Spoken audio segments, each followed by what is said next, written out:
So magandang araw kabola. Sa video nito pag-uusapan natin kabola, I will give a suggestion dito po kay Converge at saka Terra Firma / Stronghold kabola na pwede na i-offer para makuha po ang isang Mikey Williams kabola.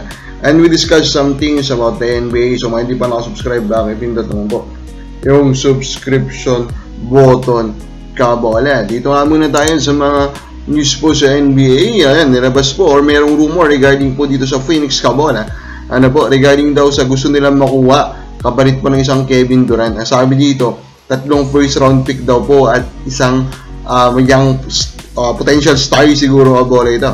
Ano, yan ba ay sapat kabola para isang Kevin Durant kabola? Of course, we know Durant is basically a top 15 pa rin na NBA player ngayon.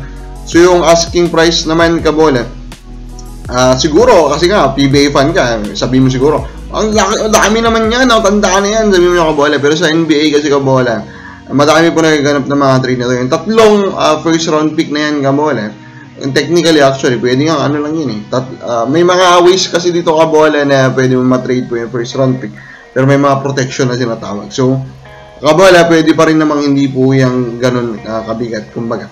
Pero malamang we expect a lot of teams to try and get ito nga pong si Kevin Durant. Si LeBron James kabola, di ba? Currently injured po siya ngayon, di ba?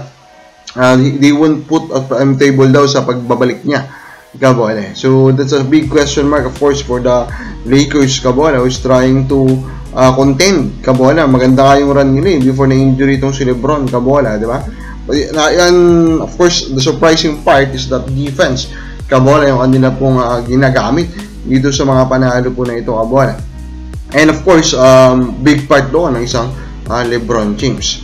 Now, John Amores conducts basketball clinic in Laguna. Ito, shocking kabola. Una, sino kaya po yung nag-fund kabola nito po mga basketball clinic ng isang Amores? Of course, alam naman natin, hindi naman ito mayaman, di ba? Wala nga siyang trabaho ngayon, in a way, di ba? So, saan kaya ito pumupondo dito kabola? Now, kung nagtatanong ka, sino yung mga sumuporta po kabola dito po kay Presidente Duterte, ex-President Duterte, sa yung pagkakulong ng mga players, ang mga nagpalitan na po ng support is si Kevin Kiambao at saka si Ken Baclaan kabola. So mga players ng Lasal kabola, ano po. So ay, wala naman tayo additional comments yan. Gusto ko lang sabihin kung sino po sila. Na ito mga isasuggest ko, no? Doon nga po sa isang article po kabola ni Homer Jason, parang nabanggit niya doon na 2 player sa isang draft pick ang pwedeng hingin po ng TNT para ibigay nila si Mikey Williams. So, I will suggest packages po. For Converge, ang suggest ko po na i-offer nila is Ambo Santos and a future first, kabola. This one, puro big man, makuha po ng TNT dito. So, mapapaisip sila, kabola. Diba? Knowing Mikey Williams, knowing the age of Mikey Williams, knowing that reality, kabola, na yun, hindi naman siya naging stable na kasi po ng player. They may want this already, diba? Ambo is young, Santos is young, proven. Kabola Santos is a sharpshooter, modern big man kabola. Then they will also get that future first kabola, di ba? A future first that can turn out to be a top 5 pick kapag mali-mali po yung magagawin po ng Converge. Parang ganun po yung kabola. So, di ba, getting big man, we know big man is more important than guard. So, for me, this is already an acceptable package by Converge. Para naman sa strong horse, I will go with Hernandez, Sanggalang 2026 first.